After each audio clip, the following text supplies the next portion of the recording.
Hello everyone, welcome to my channel. आज इस video में हम साइंस के क्वेश्चन डिस्कस करेंगे। ये क्वेश्चन देखिए फिजिक्स, केमिस्ट्री, बायो तीनों से ही हैं और अलग अलग हैं। जैसे कि अभी हम स्टार्ट करेंगे तो फिजिक्स से स्टार्ट करेंगे। कुछ क्वेश्चन के बाद हम केमिस्ट्री के क्वेश्चन देखेंगे और फिर उसके बाद हम बायोलॉजी के क्वेश्चन डिस्कस करेंगे। तो चलिए स्टार्ट करते हैं आज की वीडियो। देखिए पहला क्वेश्चन है, ताप का एसआई मात्रक है। तो काफ़ी ईजी क्वेश्चन है, आप सभी को पता होगा। इसका राइट आंसर होगा ऑप्शन नंबर ए, केल्विन। ब्रश पतला कर लेते हैं। नेक्स्ट देखते हैं, निम्न में किस समूह की सभी राशियां सदिश हैं? ऑप्शन है सदिश हैं। ऑप्शन है संवेग, त्वरण बल, बी है विस्थापन, भार, विद्युत धारा, सी है विद्युत धारा, बल, आघूर्ण, चुंबकीय क्षेत्र, उपरोक्त सभी। तो देखिए इसका जो राइट आंसर है वो है उपरोक्त सभी, option number D. Next question है, निम्न में किस समूह की सभी राशियां अदिश हैं? तो देखिए पहले वाले में सदिश था, अभी अदिश है। समय, चाल, द्रव्यमान, ताप, दाब, ऊर्जा, आयतन, घनत्व, कार्य, उपरोक्त सभी। तो इसका राइट आंसर भी होगा उपरोक्त सभी। क्वेश्चन नंबर 4 है, एक प्रकाश वर्ष बराबर होता है। तो आपको इसका आंसर कमेंट बॉक्स में बताना है। नेक्स्ट देखते हैं, जड़त्व का गुण प्रत्येक वस्तु में होता है, किसी किसी वस्तु में होता है, किसी वस्तु में नहीं होता है, केवल गतिशील वस्तुओं में होता है। तो इसका राइट आंसर होगा प्रत्येक वस्तु में होता है, ऑप्शन नंबर ए करेक्ट है। कार्य का एसआई मात्रक है, तो कार्य का एसआई मात्रक है जूल। निम्न में कौन सा युग्म सुमेलित नहीं है? तो इसे हमें करना है, बताना है कौन सा सुमेलित नहीं है। इस तरफ जो option A B C D है ये उपकरण हैं और इधर ऊर्जा का रूपांतरण है। तो काफ़ी इंटरेस्टिंग क्वेश्चन है और इस तरह का क्वेश्चन देखिए इलाहाबाद यूनिवर्सिटी के पेपर में आता है। तो देखिए माइक्रोफोन है ध्वनि ऊर्जा का वैद्युत ऊर्जा में, लाउड स्पीकर का वैद्युत ऊर्जा का ध्वनि ऊर्जा में, डायनमो का यांत्रिक ऊर्जा का वैद्युत ऊर्जा में, सितार का ध्वनि ऊर्जा का यांत्रिक ऊर्जा में। तो देखिए इस प्रश्न का जो राइट आंसर होगा वो होगा option number D. Option number D इसमें करेक्ट है। पूछा है सुमेलित नहीं है, तो सुमेलित नहीं है तो यहाँ पे ध्वनि ऊर्जा का यांत्रिक ऊर्जा में परिवर्तन नहीं होता है, ऑप्शन नंबर डी इसमें करेक्ट है। प्रश्न नंबर 8 है, एक अश्व शक्ति बराबर होता है। तो ये होता है 746 वॉट के। नेक्स्ट देखते हैं, अश्व शक्ति हॉर्स पावर बोलते हैं उसको। न्यूटन के किस गति नियम से बल का व्यंजक प्राप्त होता है? प्रथम, द्वितीय, तृतीय, किसी से भी नहीं। तो इसका राइट आंसर है द्वितीय। पृथ्वी की सतह से ऊपर जाने पर दाब घटता है, बढ़ता है, अपरिवर्तित रहता है, उपरोक्त सभी। तो ये घटता है, ऑप्शन नंबर ए करेक्ट है। प्रेशर कुकर में खाना जल्दी पकता है क्योंकि, देखिए इस तरह का क्वेश्चन मैं एक बार पहले भी करा चुकी हूँ, सेम यही क्वेश्चन। तो यहाँ पे इसका राइट आंसर होगा ऑप्शन नंबर ए। प्रेशर कुकर के अंदर दाब बढ़ने से पानी का क्वथनांक बढ़ जाता है। नेक्स्ट देखते हैं, पृथ्वी के तल का पलायन वेग है। तो इसमें इसका राइट आंसर है 11.2 किलोमीटर प्रति सेकेंड। प्रश्न नंबर 13 है, पानी की बूंदों के गोल होने का क्या कारण है? तो काफ़ी अच्छा क्वेश्चन है, इसका राइट आंसर है पृष्ठ तनाव। नेक्स्ट देखते हैं, झूला झूलती हुई किसी लड़की के बगल में कोई दूसरी लड़की आकर बैठ जाए तो आवर्तकाल। ये बहुत इंपॉर्टेंट क्वेश्चन है और ये क्वेश्चन मैं एक बार करा चुकी हूँ। तो इसका राइट आंसर होगा अपरिवर्तित रहेगा, ऑप्शन नंबर सी करेक्ट है।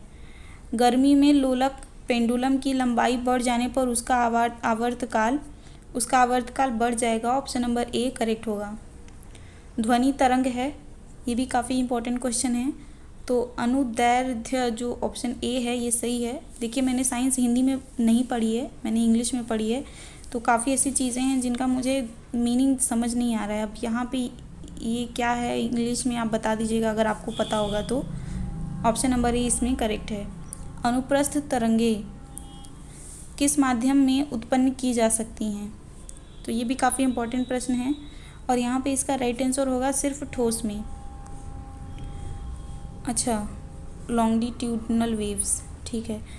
किस माध्यम में उत्पन्न की जा सकती हैं? तो ऑप्शन है ठोस में, द्रव में, गैस में, इन तीनों में। तो इसका राइट आंसर होगा इन तीनों में, ऑप्शन नंबर डी इसमें करेक्ट होगा। आवृत्ति का मात्रक है, तो ये भी बहुत इंपॉर्टेंट प्रश्न है और ये एक बार पूछा जा चुका है। इसका राइट आंसर होगा ऑप्शन नंबर ए हर्ट्ज। ध्वनि तरंग का वेग सबसे अधिक होता है। तो ध्वनि तरंग का वेग सबसे अधिक होता है ठोस में। ऑप्शन नंबर ए इसमें करेक्ट है।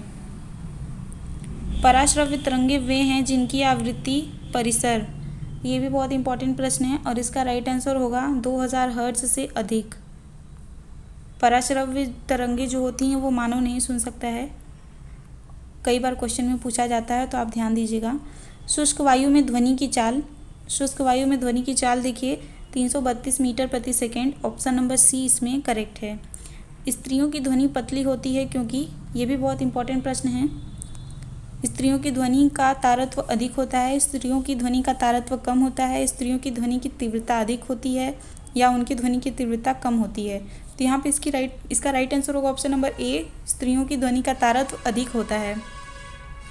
नेक्स्ट देखते हैं, स्पष्ट प्रतिध्वनि सुनने के लिए श्रोता एवं परावर्तक के बीच दूरी होनी चाहिए। तो ये भी बहुत इंपॉर्टेंट प्रश्न है और इसका राइट आंसर होगा ऑप्शन नंबर बी 17 मीटर। निम्न में से किस विद्युत चुंबकीय तरंग की वेधन क्षमता सर्वाधिक है? एक्सरे किरणें, पैराबैंगनी किरणें, गामा किरणें, उपरोक्त में से कोई नहीं। तो इसका राइट आंसर होगा ऑप्शन नंबर सी गामा किरणें। नेक्स्ट देखते हैं, किस तापमान पर सेंटीग्रेड एवं फ़ारेनहाइट तापमापियों के मान एक समान होते हैं? ये बहुत इंपॉर्टेंट प्रश्न है। देखिए ये जो क्वेश्चन है ये कई सारे एग्जाम्स में पूछा जा चुका है। तो यहाँ पे इसका जो राइट आंसर होगा वो होगा -40 डिग्री। नेक्स्ट देखते हैं, ऊष्मा का एसआई मात्रक है, तो ऊष्मा का एसआई मात्रक होता है जूल, आप सभी को पता होगा। मानव शरीर का तापमान देखिए अगर सेल्सियस में पूछे तो ये होता है 37 डिग्री सेंटीग्रेड, फ़ारेनहाइट में पूछे तो ये होता है 98.6 फ़ारेनहाइट। तो इसमें आपका ऑप्शन नंबर डी जो है वो करेक्ट होगा, ए और बी दोनों। नेक्स्ट देखते हैं, किस ताप पर पानी का आयतन न्यूनतम एवं घनत्व अधिकतम होता है? तो इसका राइट आंसर होगा 4 डिग्री सेल्सियस। नेक्स्ट देखते हैं, निम्न में से किस पदार्थ की विशिष्ट ऊष्मा सबसे अधिक है? बर्फ, बालू, पानी, लोहा। तो पानी इसका करेक्ट ऑप्शन है। न्यूनतम संभव ताप है, तो न्यूनतम संभव ताप है -273 डिग्री सेल्सियस। ठोस में ऊष्मा का संचरण मुख्यतः किस विधि से होता है? विकिरण, संवहन, चालन, उपरोक्त तीनों विधियों से। तो यहाँ पे जो चालन है वो करेक्ट हो जाएगा, ऑप्शन नंबर सी करेक्ट है। प्रश्न नंबर 33 है, उबलते जल की अपेक्षा भाप से जलने पर अधिक कष्ट होता है क्योंकि जल की अपेक्षा भाप की गुप्त ऊष्मा कम होती है, अधिक होती है, एक समान होती है, नहीं होती है।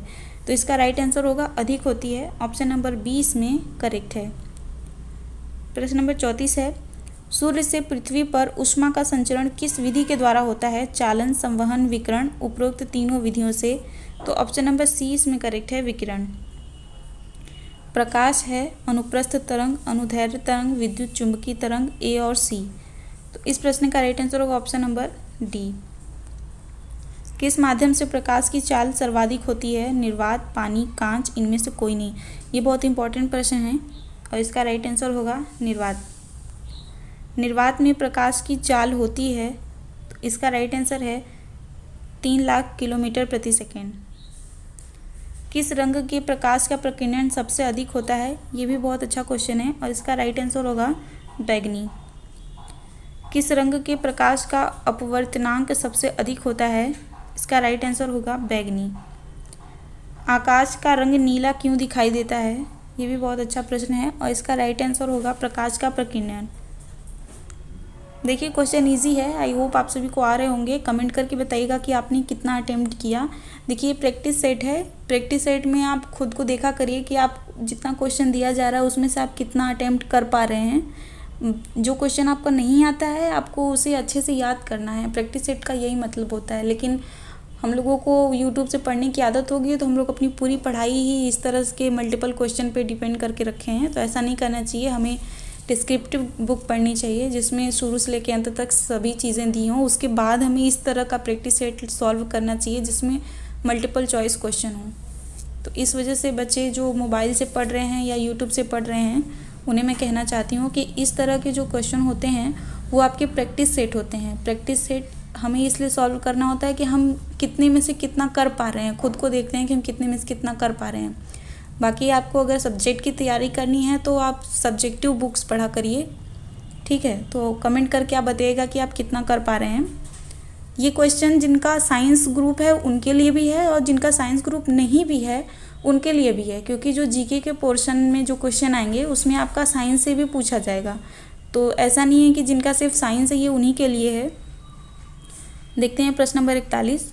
पूर्ण आंतरिक परावर्तन का उदाहरण है हीरे का चमकना, रेगिस्तान में मरीचिका का बनना, कांच में आई दरार का चमकना, उपरोक्त सभी। इसका राइट आंसर होगा ऑप्शन नंबर डी, उपरोक्त सभी। नेक्स्ट है वाहनों की हेडलाइट में किस दर्पण का उपयोग किया जाता है। मोस्ट इम्पॉर्टेंट क्वेश्चन है और काफ़ी सारे एग्जाम्स में पूछा गया है, पूछा जाता भी है। तो इसका आंसर मैं नहीं बता रही हूँ, आप सभी कमेंट करके इसका आंसर बताइए। क्वेश्चन नंबर 42 का आपको आंसर कमेंट में देना है। अब देखिए हम केमिस्ट्री के क्वेश्चन देखेंगे। पदार्थ के परमाणुवाद के प्रणेता थे रदरफोर्ड, आवोगाद्रो, मेंडलीफ, डाल्टन। तो इसका राइट आंसर होगा डाल्टन। नेक्स्ट है किस पदार्थ का वह सूक्ष्मतम कण जिसका विभाजन नहीं हो सकता वह कहलाता है। यहाँ पे मैंने किस पदार्थ बोल दिया। किसी पदार्थ का वह सूक्ष्मतम कण जिसका विभाजन नहीं हो सकता कहलाता है यौगिक, अणु, परमाणु, तत्व। तो देखिए वो पदार्थ कहलाता है परमाणु। ऑप्शन नंबर सी करेक्ट होगा। निम्न में कौन सा युग्म सुमेलित नहीं है। तो ये देखिए इस तरफ आविष्कार है और इस तरफ आविष्कारक है। तो proton Rutherford, neutron Chadwick, electron J Thomson, photon Yukawa. तो इस प्रश्न का जो राइट आंसर होगा वो होगा फोटॉन युकावा, ये सुमेलित नहीं है। नेक्स्ट देखते हैं परमाणु के नाभिक में होता है।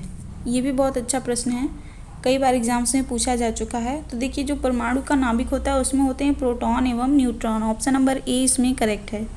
क्वेश्चन नंबर 5 है रेडियो सक्रियता का पता सर्वप्रथम किसने लगाया था। Madam Curie, Einstein, Rutherford, Henry Becquerel. यहाँ पे जो बैकुरल है ये थोड़ा सा गलत लिखा है, बैकुरल होगा इनका नाम। तो ऑप्शन नंबर डी इसमें करेक्ट है। कपूर को निम्न विधि से शुद्ध किया जाता है। तो ऊर्ध्वपातन विधि से शुद्ध किया जाता है। ऑप्शन नंबर ए करेक्ट है।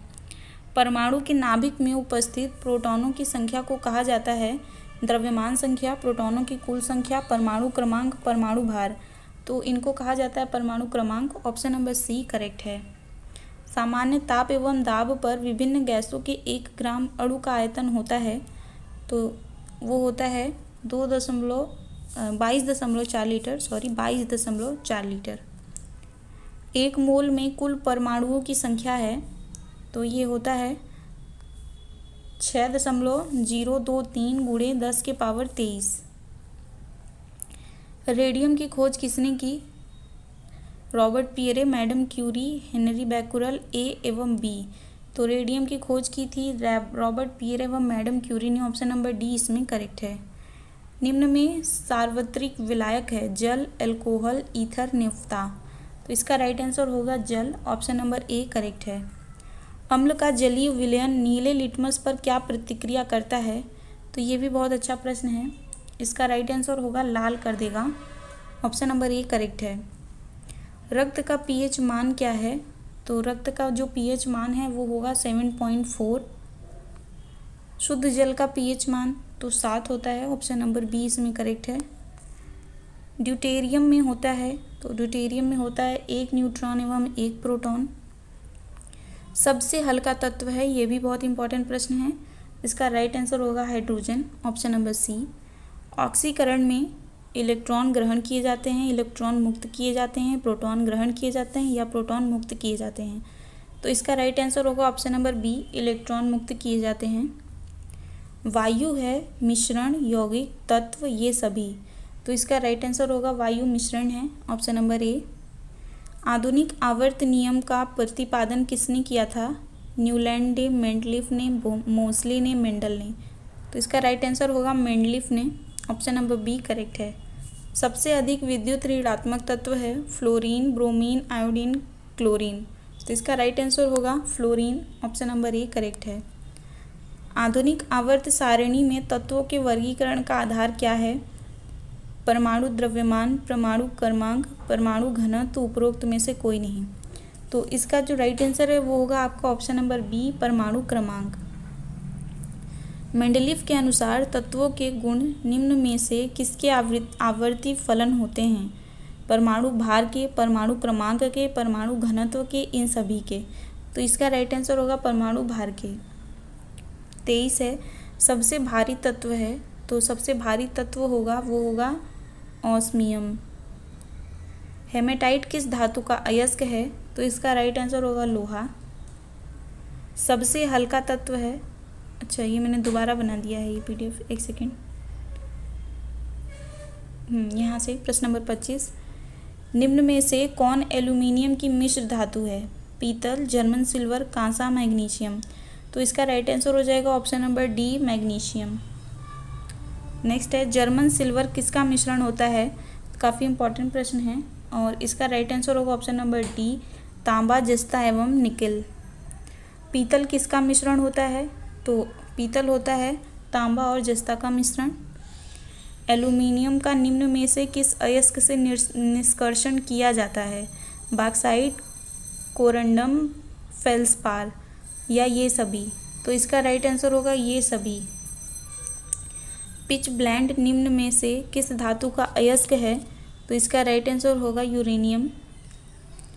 जल में स्थायी कठोरता का प्रमुख कारण क्या है? कैल्शियम एवं मैग्नीशियम के बाइकार्बोनेट्स, कैल्शियम एवं मैग्नीशियम के सल्फेट्स, कैल्शियम एवं मैग्नीशियम के नाइट्रेट, उपरोक्त सभी। तो इसका राइट आंसर होगा कैल्शियम एवं मैग्नीशियम के बाइकार्बोनेट्स।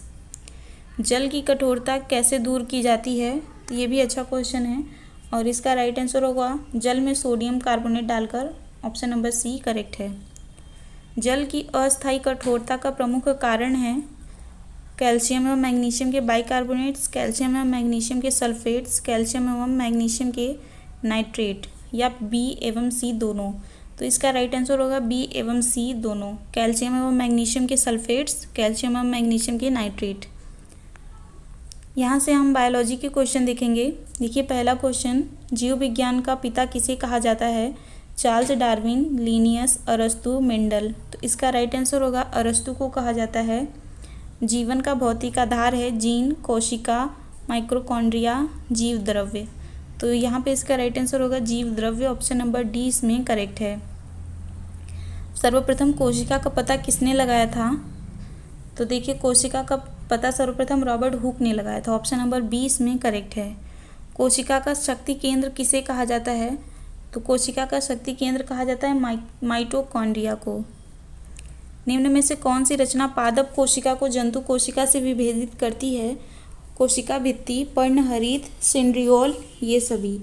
तो यहाँ पे इसका राइट आंसर हो जाएगा ऑप्शन नंबर डी, ये सभी।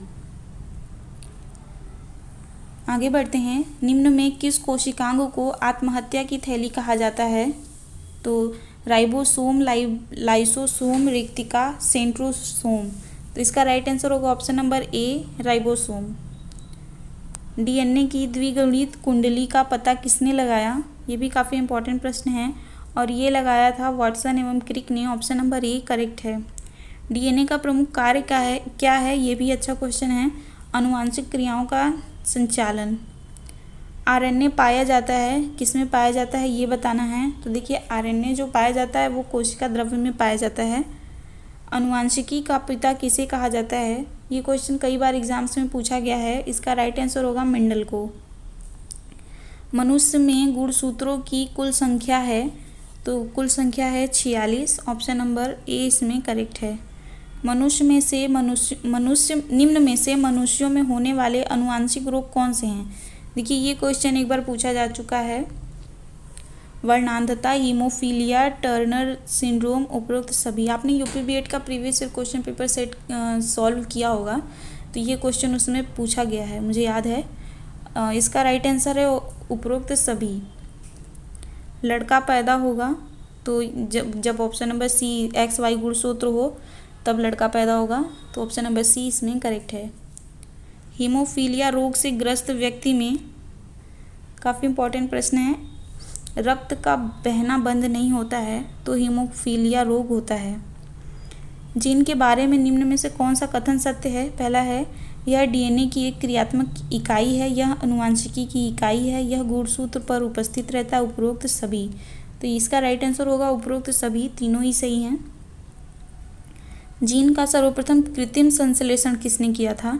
तो देखिए ये भी बहुत इंपॉर्टेंट प्रश्न है और ये किया था हरगोविंद खुराना ने।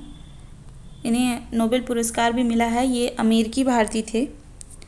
नेक्स्ट देखते हैं, प्राकृतिक चयन के सिद्धांत का प्रतिपादक कौन था? चार्ल्स डार्विन, लैमार्क, अरस्तु, Hargovind Khurana.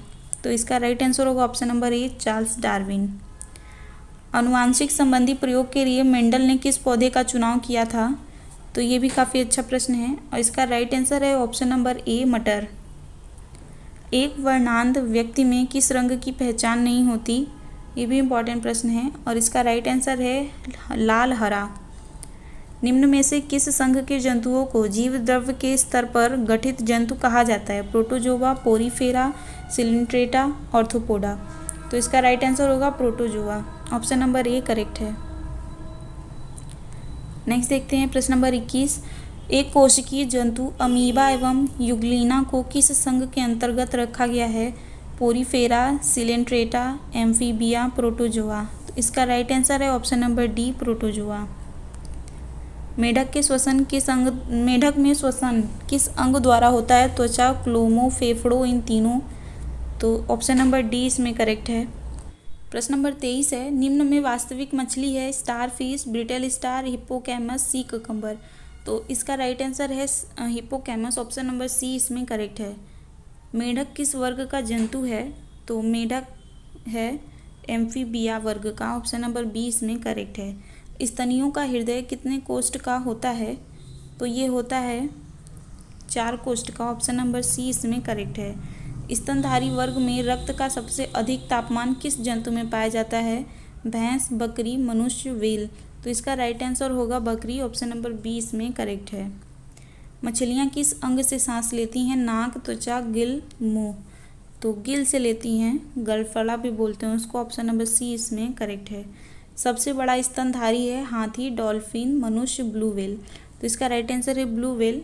Option number D इसमें करेक्ट है।